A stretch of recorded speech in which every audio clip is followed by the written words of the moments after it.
Welcome back to Ferris Sports Update. Time to check in with women's basketball. I'm joined by head coach Kurt Westendorp. Coach, welcome to the show. Thanks for having me back. I know, kind of like the men's segment, never tough, or it's always hard to lose a game here at the end of the year, but certainly got to be proud of what your team was able to accomplish over the course of the season. Absolutely. At the end of the year, there's only one team that gets to end their season with a win in the postseason. So you cherish the opportunity to go as far as you can, knowing that you're going to have this feeling at some point. Unfortunately for us, it was in the first round of that NCAA tournament. But the run that this team went on over the last month, and particularly the last couple weeks, it's something they'll always be able to hold their heads high and look back on fondly. I know the last time we had a chance to talk with you, you had won the GLIAC North title in the regular season. You go into the postseason, got a couple big wins, one of them at home to start the GLIAC play, and then had a big matchup against Grand Valley State in the GLIAC tournament championship game.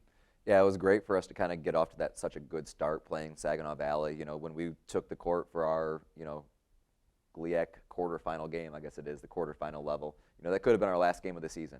We dropped that one, we're probably not making the NCAA tournament. So to put together a game with our backs against the wall and earn that chance to go to the GLIAC tournament semifinals, that was big for us. And then coming back from a 15-point deficit against Wayne State and having Mallory McCartney bank in a three-pointer to get us to the championship kind of gave us this chance. And all we wanted was an opportunity. We talked about when we played Grand Valley earlier in this year, we played them tough both times, and we just wanted another shot at them. And our girls, they came out absolutely ready. Mentally, they were about as focused in as I've ever seen them.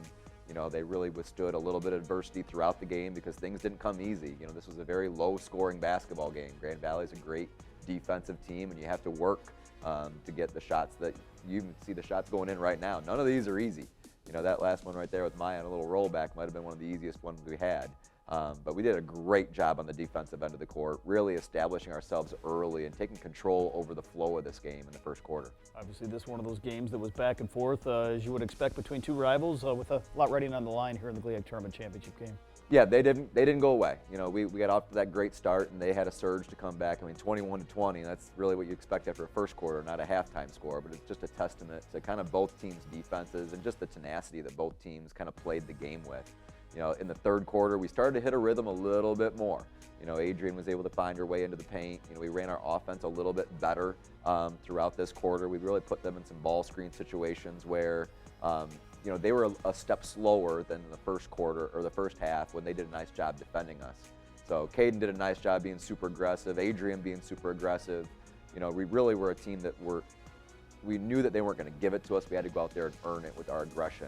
And I think you see that in a lot of these clips that you're seeing right here. We're getting downhill. We're getting the ball to the paint. Great find there by Mal, finding Ellie. Doing a nice job here, getting the ball inside. Maya, again, going strong to the basket to take control going into that fourth quarter. What it mean here in the fourth quarter to see your kids really step up, make the plays they needed to make to pull out a win here in this game? We did a nice job considering we got into a little bit of foul trouble in the fourth quarter. We did a nice job of getting the lead up. I think right now at the point of this shot right here, Caden sticks us back in or gets fouled and goes to the line. We have a chance to go up about 10. But then foul trouble kind of hit us, and we knew they'd go on a run, and they did. They cut it all the way down. Make it a one-possession game, and then Adrian stepped up and hit probably the biggest shot of her career right here, stepping back, drilling that three to take it from 3 to 6, and then we really controlled the last minute and a half. They had to play the foul game. We got a few big stops, and then it was just kind of a surreal moment for us to let it all sink in that we had accomplished one of our goals, and that's being a first time in school history we won the GLIAC tournament championship.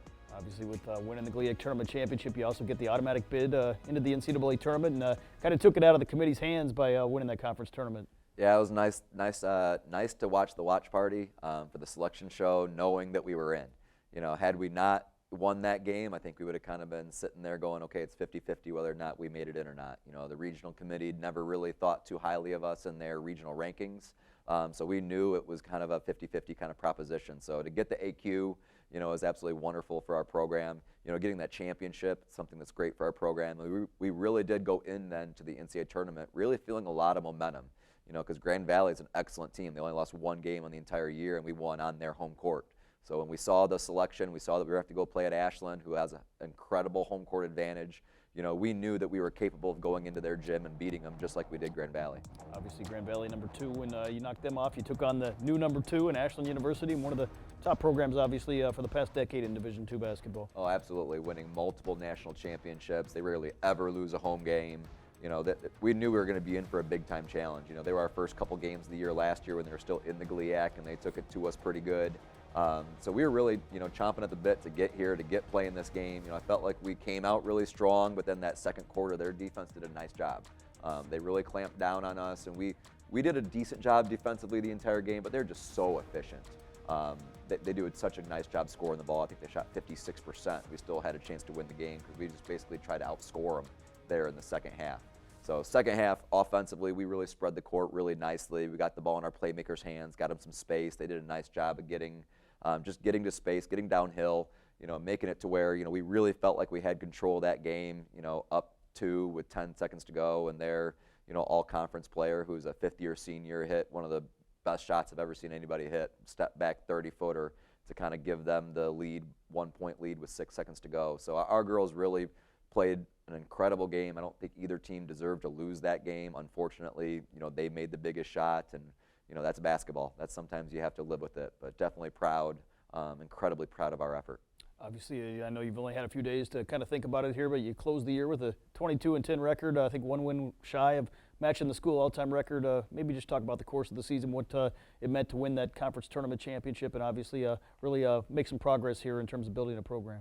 Well, the year was a journey. I can just say that, from getting back to a normal year with preseason, actually being able to do things with our team all year round, to having the seniors really step up and lead, to having captains named this year, whereas last year we just kind of were trying to feel out who the leaders on the team were. Just to see the growth that the team had the entire course of the year. Basketball, it's a 6-month season, so you go through a lot of ebbs and flows, and this team really showed their grit. They showed their determination. They showed when their backs got against the wall, they stepped up and showed their character. And really you saw that evident, once our season was kind of on the line, to win those 3 games in a row and win the GLIAC tournament championship, something that's never been done in school history. That's the legacy that this program leaves behind, or that this team leaves behind. And I know the young kids will be chomping at the bit to get a chance to go do it again. But we're going to take some time right now, really decompress and celebrate, what these kids accomplished, because it was incredible. Well, Coach, thanks for the time all season long, and we look forward to another great year coming up next season in Bulldog basketball. Thank you, Robert. Looking forward to it. We'll be back with more Ferris Sports Update right after this.